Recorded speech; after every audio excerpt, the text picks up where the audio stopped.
자, 우리 하나님의 말씀은 히브리서 6장 13절부터 끝절까지 같이 우리 합독하겠습니다. 히브리서 6장 13절부터 끝절까지 우리 합독하십니다. 시작.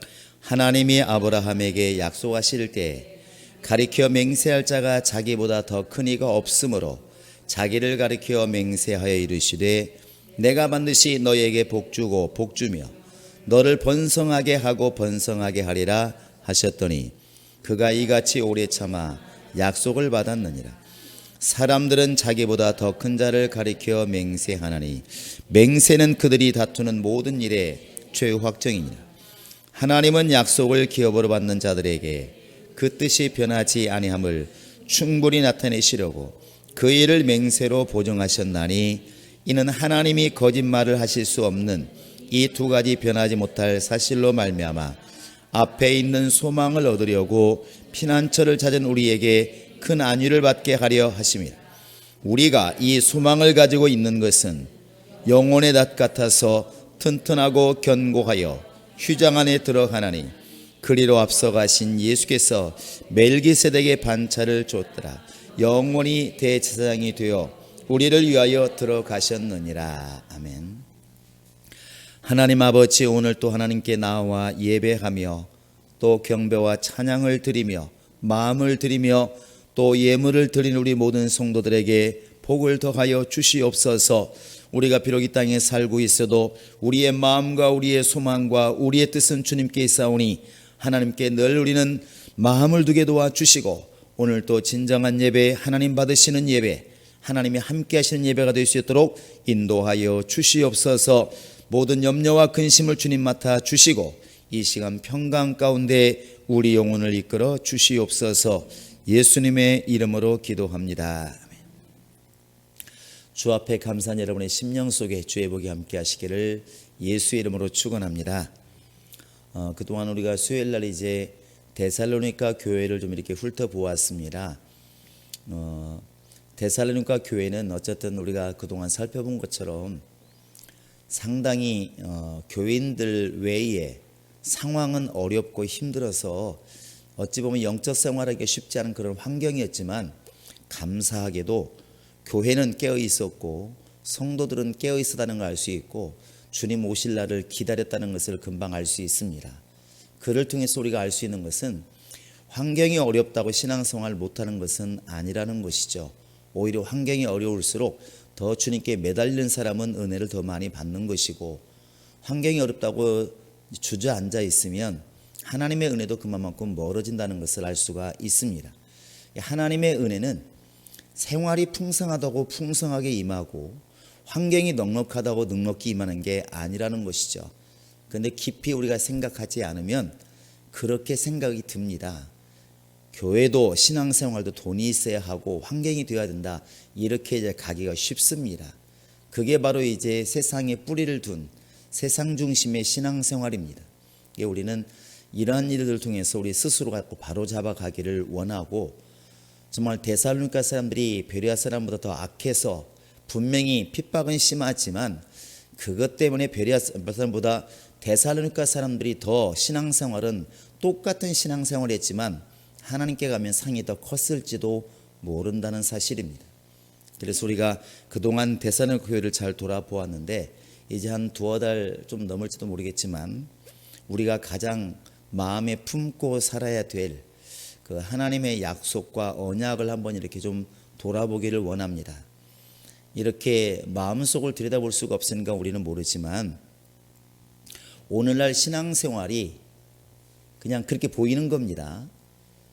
사람을 위한 하나님, 또 편한 생활을 도와주기 위한 하나님, 하나님이 그렇게 바뀌어 있는 경우가 많은 것 같아요. 제 판단이 옳지 않기를 저는 바라죠. 그런데 우리 교회도 뭐 별다르지 않습니다. 그러니까 사람들이 하나님은 왜 존재해야 되냐면 나를 도와주기 위해서, 우리가 왜 예배를 해야 되냐면 하나님 도움을 내가 받아야 되니까 나 중심으로 모든 걸 돌아보는 경우가 많이 있더라는 것이죠. 어떤 일이 벌어지냐면 하나님과의 약속을 기억하지 못하게 되는 겁니다. 이것은 마치 집이 비어 있으니까 가 살기는 하는데 그 집이 누구 소유인지를 모르는 거하고 똑같은 거예요. 우리가 집을 사더라도 집도 중요하지만 그 집에 뭐라고 합니까? 주인에게 권리를 갖는 것을 등기라고 하나 이렇게요. 요즘에 사람들은 좀 영리해서 하도 방송에 떠드니까 아파트든 주택이든 땅이든 살 때 등기부를 분명히 띄워봅니다. 왜 띄워보시나요? 그거 없으면 어때? 집을 내가 샀는데. 그거 없으면 어때? 내가 살고 있는데. 이렇게 말하는 게 바보예요. 왜냐하면 살고 있는 거 그거 다음 날이면 쫓겨납니다. 그거 아무 능력이 없어요. 그것처럼 신앙생활이라고 지금 우리는 하고 있는데 만약에 하나님의 약속을 우리가 알지 못하고 소유하지 못하고 있으면 똑같은 일이 벌어지는 겁니다. 우리는 그것을 종교생활이라고 하는 거예요. 우리가 무슨 석가모니를 섬기고 세상 다른 신을 섬기겠습니까? 그러니까 나는 굉장한 사람, 믿음이 좋은 사람 말할지 모르겠지만 주님 묻고 있는 겁니다. 너 옛 언약 가운데 있느냐, 새 언약 가운데 있느냐? 내가 너하고 약속한 게 뭐 있는데 이렇게 말해버리면 어떻게 대답할 것인가? 신앙생활은 보여지는 것뿐만 아니라 보여지지 않는 부분이 매우 중요한데 사실은 두 가지가 있다면 보이지 않는 게 훨씬 더 중요합니다. 그래서 예수님께서 말씀하신 것도 살리는 것은 영이니 육은 무익하다 이렇게 말을 하고 너희는 먼저 그의 나라와 그의 일을 구하라 이렇게 말씀하시는데 여기에서 주의해야 될 단어가 먼저예요. 먼저는 순서가 있다는 겁니다. 순서가 사람이 옷을 입어도 속옷을 먼저 입고 겉옷을 먼저 이렇게 그 다음에 입지 않습니까? 그게 순서라는 거예요. 자동차도 시동을 걸고 운전을 하는 것이지 운전부터 하고 시동 거는 것은 아니잖아요. 그래서 어린아이들이 급하게 밥 먹으려면 어른들이 말하기를 야 물부터 마시고 천천히 먹어라 체한다 이렇게 말을 해요. 세상의 모든 것은 순서가 있는 것입니다. 해가 뜨고 해가 지고 이것도 순서인 것이고 먼저라는 말을 우리가 염두에 둔다면 신앙생활이 바로 이렇게 하나님이 원하시는 약속을 먼저 가지고 그 약속을 따라서 행동이 이루어질 때 그 믿음이 옳은 믿음이라는 것입니다. 근데 오늘날 우리가 약속은 많이 이야기를 하지만 하나님의 약속을 깊이 상고하지 않고 하나님 말씀을 깊이 가슴에 새기지 않고 하는 신앙생활이 너무나 많다는 것이죠. 그렇게 되니까 감정이 주가 되어서 내 마음이 좋으면 충만하다고 생각을 하고 마음이 좀 불편하면 충만하지 않다고 생각을 하고 교회에서 얼굴 보면 충만한 사람, 안 보이는 충만하지 않는 사람, 누가 만약에 이렇게 질문한다면 무슨 근거로 그렇게 말을 하십니까? 이렇게 질문하면 뭐라 대답하시겠습니까? 내 맘이야. 이렇게만 내 맘이야. 신앙생활이 그렇게 내 맘대로 이루어지면 망하는 겁니다. 그게 망하는 거예요. 우리가 늘 좋은 말을 교회에서는 많이 하지만 마태복음 7장에 보시면 너희가 내 앞에 왔을 때 주여 주여 우리가 주의 이름으로 귀신도 쫓고 능력도 행했나이다. 이 말은 달로 말하면 나같이 열심히 한 사람 없었습니다 이 말입니다. 내가 만약에 주님께 버림받는다면 누가 구원받겠습니까? 이런 뜻이잖아요. 예수님께서 불법을 행한 자들아 내게서 떠나라 이렇게 말을 해요. 아니 예수님께서 쫓으라는 귀신을 쫓고 예수님께서 열심히 하라고 열심히 한 일을 했는데 왜 나보고 불법이라 말을 하지? 이렇게 여러분 질문할 때에 과연 그 대답을 주실 수 있겠습니까? 그 사람들이 뭐가 잘못됐죠?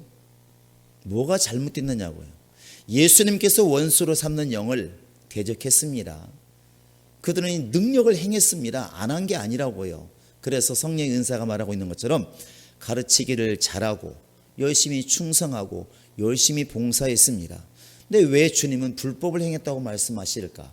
내게서 떠나라 말씀하실까? 여러분이 하는 일을 가지고 주님께 나아가면 그런 불상사가 생길 수도 있다는 게 두려운 거예요. 생길 수 있습니다.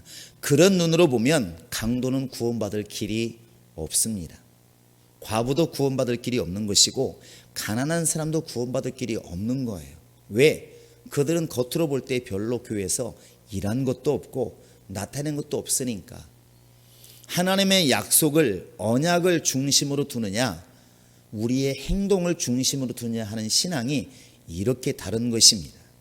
그래서 오늘 우리부터 이제 우리가 다 알 수도 있고 정립이 안 될 수도 있는데, 한 2달 동안은 이 수예배 때 하나님의 약속, 또 하나님께서 언약이라 말씀하신 그 언약들을 이렇게 돌아보기를 원합니다. 하나님이 홍수로 이렇게 전 인류를 멸하게 하실 때에도 그냥 멸하신 게 아니라 나중에 구원받은 사람들에게 약속하셨습니다. 내가 무지개를 두리니 앞으로는 물로 너희를 망하지 않게 할 것이다. 물론 홍수가 나서 몇 명은 죽을 수 있겠지만 전 인류가 이것으로 인해서 망하지는 않습니다. 왜 이렇게 자신 있게 말하냐면 하나님이 약속을 하셨습니다. 무지개를 볼 때마다 내가 물로는 다시는 멸망하지 않을 것을 약속했으니까 그걸 기억해라. 주님의 사람들은 무지개를 보면서 아름다움도 보지만 그 무지개를 보면서 그래, 하나님은 물로 멸망시키지 않는다고 약속하셨다. 여러분, 이것을 염두에 두는 사람이 그게 믿음의 사람이에요. 야, 무지개가 너무나 아름답구나, 그것만 보고 감탄하고 있으면 약속을 기억하지 못하는 사람이라고요. 이것은 두려운 겁니다. 우리 하나님은 우리에게 이렇게 끊임없이 때마다 시마다 약속을 하셨습니다. 구약에서는 언약이란 말을 많이 쓰게 되는데, 언약은 말로 한 약속이라는 것입니다. 하나님은 천지를 지으실 때도 말씀으로 약속하셨기 때문에, 지으셨기 때문에 아브라함과 이렇게 약속하실 때도 말씀으로 약속하시고, 또 이스라엘과 약속할 때도 항상 말씀으로 하시고, 그래서 하나님의 약속을 언약이라 이렇게 말을 하는 것입니다. 여러분, 하나님께서 언약하시되 이렇게 들으실 때 하나님께서 말씀으로 우리에게 약속하셨다, 이렇게 깨달아 아시기를 바랍니다. 우리가 이렇게 왜 자꾸 하나님의 약속을 알아야 되고 깨달아야 되고 그것을 잊지 말아야 되냐면, 그것이 나중에 우리를 죽음에서 살리는 근거가 되기 때문에 그렇습니다. 제가 가끔 심한 말들, 불신자들 들으면 열받을 말씀들을 가끔 하는 경우 있습니다. 하나님은 전 인류를 사랑하신다, 틀린 말은 아니지만 틀릴 수도 있다고 말씀을 드렸습니다. 불신자들 하나님은 죽어도 눈 하나 까딱하지 않습니다. 때로는 죽이십니다. 이렇게 말하면 무슨 놈의 그런 하나님이 있어, 이렇게 교인들도 말할 수 있어요. 왜? 그동안 너무나 그렇게 우리가 들어왔습니다. 하나님은 의인이나 불신자나 다 사랑하신다, 온 인류를 사랑하신다, 이렇게 우리가 많이 들어왔기 때문에, 야, 하나님은 누구나 사랑하신다면서 왜 이렇게 누구를 죽어가게 만드시네 물으면 할 말이 없는 거예요. 그동안 우리가 모두를 사랑하신다고 말을 했기 때문에, 자기도 자기 식구를 사랑하고, 자기도 자기 집을 더 좋아하고, 자기도 자기 물건을 더 좋아하면서 하나님은 아니라고 계속 우리는 주장하고 있다는 것입니다. 성경은 그렇게 되어 있지 않는 것 같은데, 그러면 뭐하러 자기 민족이라 말을 합니까? 내 민족이라 말하는 것은, 내 백성이라 말하는 것은 내 백성 아닌 민족이 있다는 거잖아요. 내 자녀가 있다는 것은 네 자녀가 있다는 거잖아요. 그런데 교회가 이 말을 못하는 것은 불신자들을 이렇게 염두에 두고 너무나 좋은 쪽으로 포장을 하다 보니까 하나님을 좋은 쪽으로 말을 하게 되는 것입니다. 이게 두려운 겁니다. 여러분이 예수 믿지 않는데 구원시킨다는 말이 있습니까? 여러분이 기도하지 않는데 하나님께서 응답하신다는 말이 있습니까? 한번 성경을 보시기 바랍니다. 여러분이 주님의 일을 게을리 하는데 주님이 여러분을 돕는다고 여러분 말씀하신 적이 있습니까? 그렇게 하신 적이 있느냐고. 이스라엘 백성들이 택한 민족은 맞지만 그들이 하나님을 멀리했을 때 하나님이 그들을 가까이 하시던가요? 나도 마음에서 예수를 잃어버리는데 예수께서 나를 기억하실까? 아니라는 겁니다. 왜 우리는 그렇게 배웠을까? 왜 그렇게 말을 하고 있을까? 성경은 분명히 하나님을 가까이 해라, 그리하면 너를 가까이 하시라, 이렇게 말하고 있습니다. 근데 우리는 바꿔서 어떻게 설명하냐면, 우리가 하나님을 잊어버리고 하나님 멀리해도 하나님 우리를 가까이 하신다, 이렇게 좋은 하나님 만들어 놨어요. 하나님이 원래 그런 하나님이 아니신데 우리는 하나님을 그렇게 만들어 놓고 그렇게 우리는 자랑하고 있다는 것입니다. 여러분, 속으시면 안 됩니다. 일한 자에게 싹스를 준다고 말씀하고 있고, 충성한 자가 하나님에서 상을 받는다고 되어 있지, 이 땅에서 자기 일대로 평생을 살면서 교회는 그냥 취미생활처럼 했는데 무슨 하나님의 상이 있겠으며 하나님이 뭘 그 사람을 기뻐하겠습니까? 그 사람도 사람들 앞에서 부끄러워하는데 자기 일 있으면 주님의 일을 멀리 해버리는데 어떻게 그 사람을 과연 구원하시겠습니까? 냉정하게 들리잖아요. 무섭게 들리잖아요. 맞습니다. 하나님은 두려운 하나님이라고요. 겁나는 하나님이라고요. 모든 인류를 다 죽게 만들어도 눈 하나 깜짝하지 않잖아요. 하나님이 바로 그런 하나님이십니다. 그래서 성경은 두려워하라고 말하고 있는 것이고 빨리 예수 안으로 피하라고 말하고 있는 것입니다. 그 우리나라의 저쪽에 북한산에서도 그렇고 몇 년 전에 이렇게 막 그 천둥이 칠 때 등산 갔다가 막 6명인가 벼락 맞아 돌아가신 분들이 계십니다. 우리가 어릴 때도 배웠잖아요. 천둥 칠 때는 높은 곳으로 가라, 낮은 곳으로 가라. 이걸 잘 모르면 학교를 잘못 다니신 겁니다. 큰 나무 밑에 가면 비를 피할 수 있어요. 근데 천둥 번개 칠 때는 큰 나무 밑으로 가라, 나와라. 잘 배우셨습니다. 그게 바로 말을 듣고 있는 사람과 안 듣고 있는 사람이에요. 보통은 비가 오면 어디로 피합니까? 큰 나무 밑으로 피하면 사는 거예요. 그런데 천둥 칠 때는 큰 나무가 바로 피뢰집 역할을 하기 때문에 그 밑으로 가면 벼락 맞을 확률이 커요. 큰 나무가 그래서 가끔 가다 부러지고 박살나 있는 경우가 많은데 벼락 맞아서 그렇거든요. 그러니까 우리가 자녀들에게도 계속 가르치잖아요. 야, 천둥 번개 칠 때는 우산 높이 들지 마라. 천둥 번개 칠 때는 차라리 비를 맞고 말지 큰 나무 밑으로 가면 안 돼. 이게 바로 말씀이고 그게 바로 약속이란 말이에요. 우리 예수 믿는 사람들은 분명하게 아셔야 됩니다. 내 마음속에서 세상은 보이고 즐거움은 보이고 세상의 기쁨 보이는데 예수로 인한 기쁨이 없어. 이것은 지금 내게서 예수가 안 보이는 거예요. 감춰져 있는 겁니다. 배 안에 계실지는 모르겠지만 주무시고 계시는 겁니다. 이렇게 되어버리면 나를 도울 하나님이 안 계시는 겁니다. 내가 그분을 멀리하면 그분도 나를 멀리하시는 거예요. 그래서 우리가 신앙생활이 행동도 중요하지만 그 행동이 하나님의 약속을 기억하는 사람으로서 행동이 나와야 그게 맞는 겁니다. 오늘 우리는 그래서 약속을 하나하나 이렇게 뜯어보기를 원하고 다시 한번 살펴보기를 원하는 것입니다.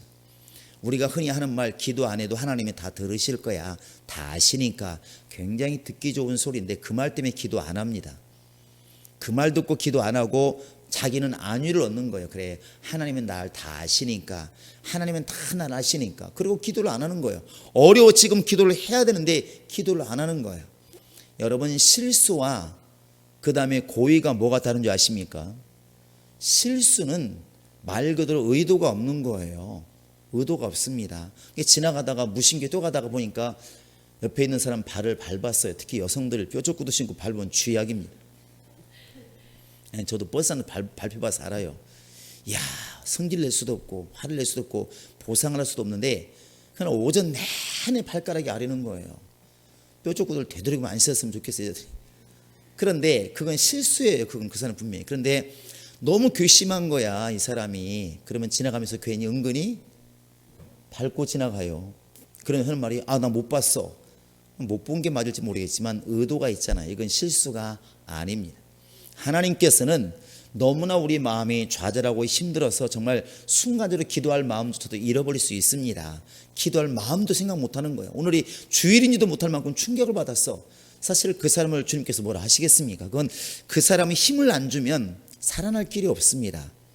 그런데 그 모든 걸 다 기억하고 있습니다. 주일인지도 기억하고 기도할 줄 알고 다 기억을 하는데 사실은 내일이 바빠서 그걸 안 합니다.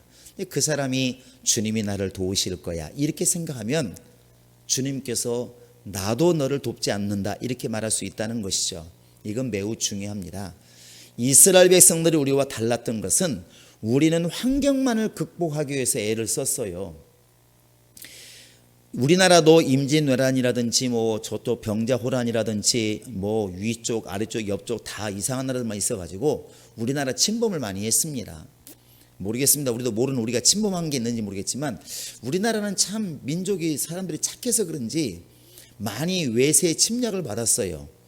중국도 우리나라를 엄청나게 침략을 했고 그 뭐 몽골족도 마찬가지고 일본도 마찬가지고 왜 이렇게 우리나라는 침략을 많이 당하고 그것도 부족해서 프랑스의 뭐 병인양요라든지 미국이라든지 계속 우리나라 가지고 막 이렇게 싸우게 되잖아요. 그런데 당연히 우리나라에서는 그것을 극복해 보려고 애를 썼습니다. 의병들이 일어나기도 하고.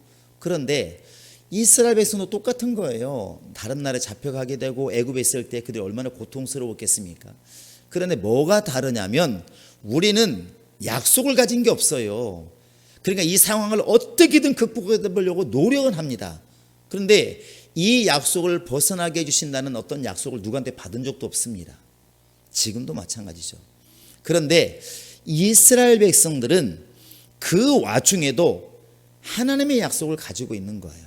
특히 애굽에 가 있는 이스라엘 백성들이 거의 430년 동안 종살이를 하면서 사실은 이 사람들은 아브라함이 누군지를 몰라요. 그냥 공부만 해서 알고 있는 것이지 우리 조상이라는 것만 알게 되는 것이지. 여러분 이순신을 아십니까? 다 알잖아요. 그러나 봤습니까? 그분은 대화를 해봤습니까? 아무도 몰라요. 그러니까 우리는 세종대왕이 이랬다 그러면 그렇다고 생각하는 거지 사실 그분이 했는지 안 했는지도 몰라. 그와 같이 아브라함이 그 몇백 년 전에 자기 조상이나 아브라함이 하나님과 이런 약속이 있었다. 그거 믿고 안 믿고 정말 어떻게 되겠습니까? 그런데 그들은 그 약속을 가지고 있어요. 그래서 하나님 이 민족을 하나님이 구원하신다고 약속하지 않았습니까? 제발 좀 빨리 좀 살려주세요. 죽을 것 같습니다. 이렇게 기도를 해요. 똑같이 어려움을 극복하는 방법이 우리나라처럼 하나님이 없는 사람들은 열심히 그 상황을 극복하려고 그 문제에만 집중을 하고 하나님의 약속을 가진 사람들은 그 약속을 가지고 하나님께 매달린다는 것입니다. 하나님이 그러면 언제 도우실까? 하나님은 약속을 가지고 올 때 도우십니다. 그 약속의 중요성이 여기 있는 거예요. 우리 한번 출애굽기 2장을 보시기 바랍니다. 자, 출애굽기 2장을 보시면 23절부터 한번 25절까지 보시겠습니다. 23절부터 시작.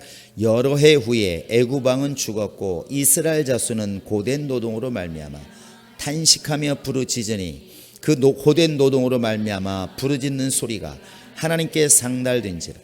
하나님이 그들의 고통 소리를 들으시고 하나님이 아브라함과 이삭과 야곱에게 세운 그의 언약을 기억하사 하나님이 이스라엘 자손을 돌아보셨고 하나님이 그들을 기억하셨더라.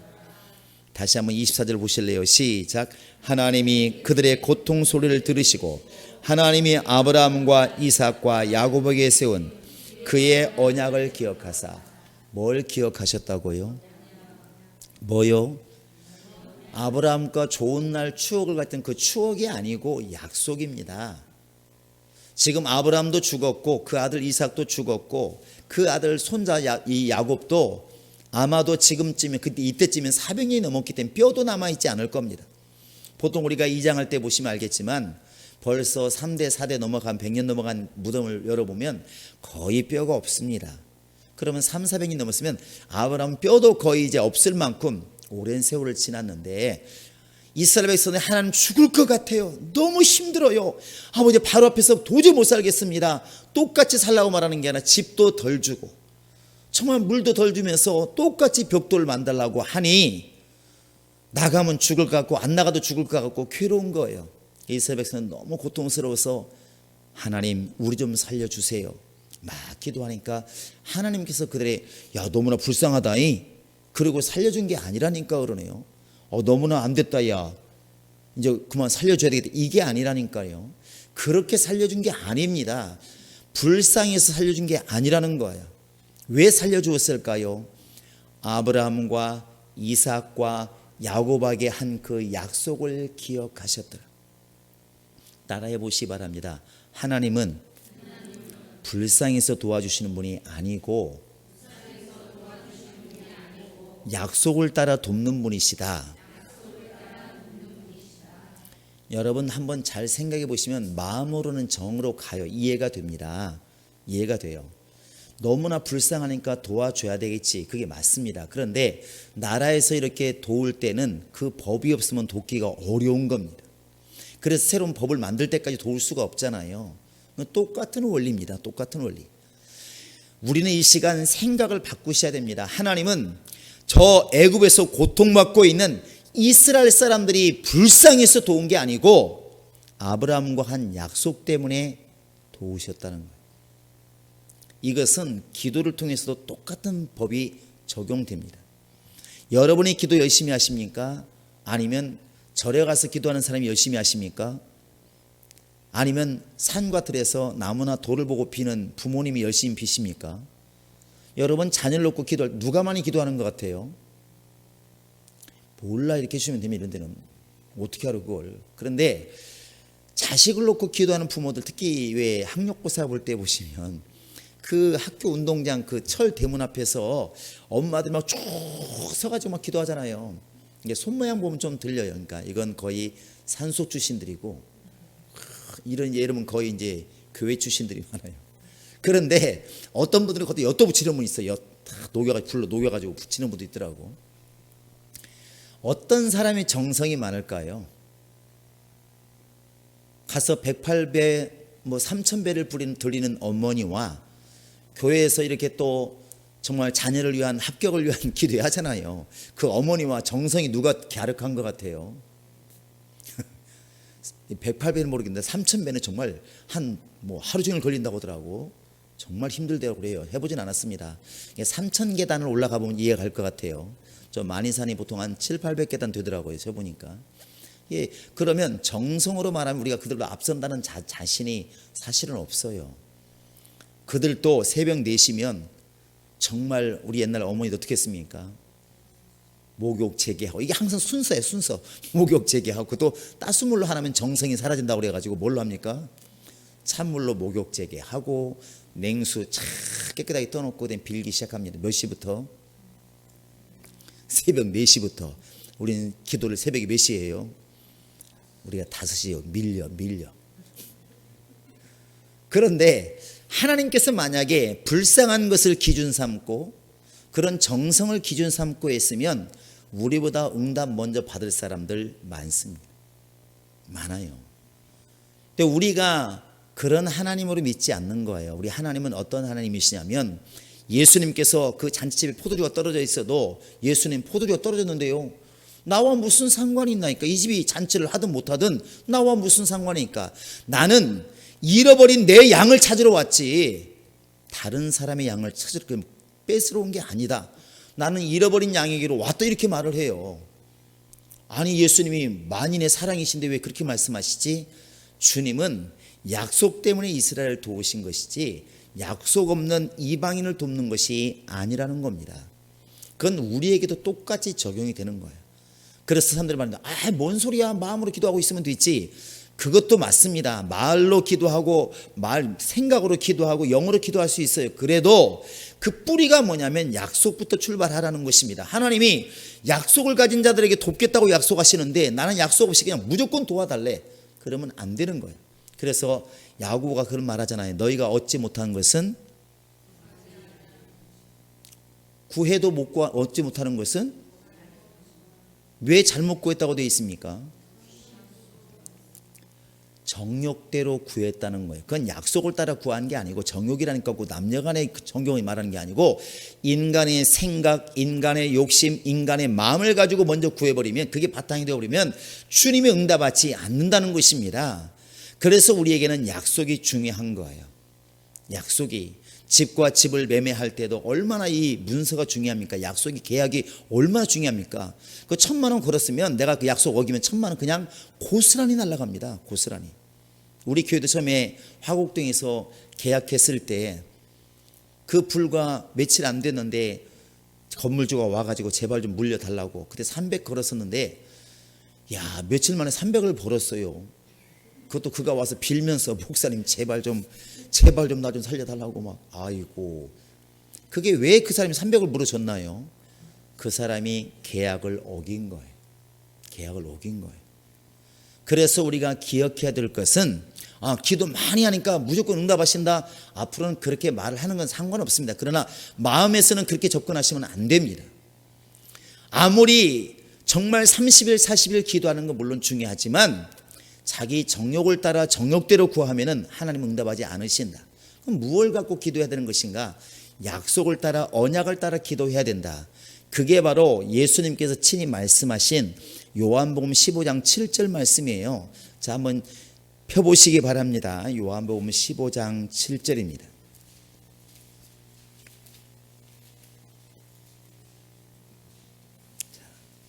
자, 15장 7절입니다. 자, 시작. 너희가 내 안에 거하고 내 말이 너희 안에 거하면 무엇이든지 원하는 대로 구하라. 그리하면 이루리라. 다시 한번 크게 읽습니다. 시작. 너희가 내 안에 거하고 내 말이 너희 안에 거하면 무엇이든지 원하는 대로 구하라. 그리하면 이루리라. 우리는 앞부분을 별로 잘 읽지 않아요. 뒷부분만 크게 생각하니까. 왜냐하면 무엇이든지 원하는 대로 구하라. 내가 주리라. 할렐루야. 예, 벌써 아멘이 나오잖아요. 이거 너무 좋아. 우리도 여기만 있으면 좋겠어. 성경이 앞에 거 없으면 좋겠어. 네가 아무 때라도 무엇이든지 뭐든지 구하면 내가 다 주마. 이러면 얼마나 좋을까. 사실은 근데 이건 우리 마음대로 해석을 하는 듣기 좋은 말. 그러니까 아버지가 하도 자식이 공부를 안 하니까 그런 게 있지 않습니까? 아버지, 야, 너 공부 1등만 해봐. 내가 뭐든지 해줄 거야. 근데 아들 귀에는 뭐만 들려? 뭐든지 준다고 그랬다고. 이게 실제로 어떤 이제 중학교 3학년 때 1등 가던 여자아이가 가출을 해버려가지고 막 난리가 난 적이 있었는데, 한 3년 뒤에 정신을 차려가지고 검정고시를 봐서 중학교, 고등학교 같은 걸 거치고 대학교로 갈까 말까 하는데 아버지가 딜을 하는 거예요. 근데 전화가 왔어요. 집사님이. 목사님, 이걸 어떻게 받아들여야 됩니까? 그래서 왜요? 그랬더니 아니, 내가 아빠 대학교를 가라 그러니까, 아빠 내가 그럼 대학교 갈 테니까 아빠 뭐 해줄 거야? 뭐든지 해주마. 그러면 빨간 스포츠카를 사줘. 근데 이게 맞는 건가? 이게 돈도 크기도 크지만 이걸 해줘야 되는 건가 말아야 되는 것인가? 이게 맞는 건가? 이거 목사님 어떻게 되는 거예요? 그래서 걔가 중3 때 1학기 끝날 무렵에 그가 가출해가지고 모든 걸 다 포기하고 부모는 정말 하늘이 무너지는 정말 그런 상황. 그때 막 그 전에 그 집에 어떤 집에 학원을 운영해가지고 800명까지 학생들이 있으면 그런 때입니다. 그러니까 아이고, 야, 그때를 생각해 보라고. 나는 감지덕지다. 집 팔아서도 사줘야지. 그러면 알겠습니다. 뭐 약속을 했다고 그러더라고. 했을까요, 안 했을까요? 합격을 했어요. 합격으로 대학교를 들어갔습니다.